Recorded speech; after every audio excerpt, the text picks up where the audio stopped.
First up, we'll start by warming 1 tablespoon of coconut oil in a large pan.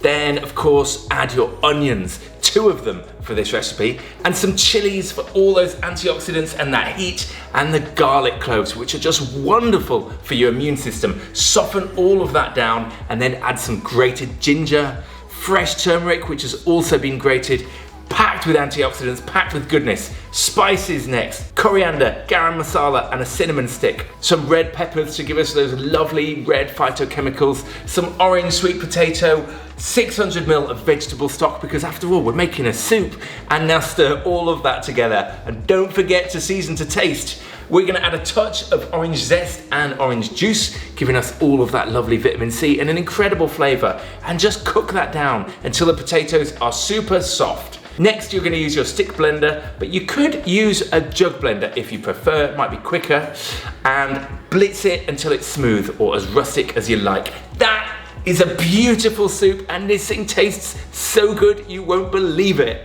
Top with fresh coriander, some sliced red chilies, some pumpkin seeds, or really any seeds of your choosing, maybe chili flakes, and you are in for a visual feast and an absolutely incredible flavor sensation. But most importantly, your immune system is gonna thank you, because this thing is packed with goodness. Perfect for winter, perfect for fighting off a cold. Just get this thing in you. Eat this once a week and you'll be good. Delicious.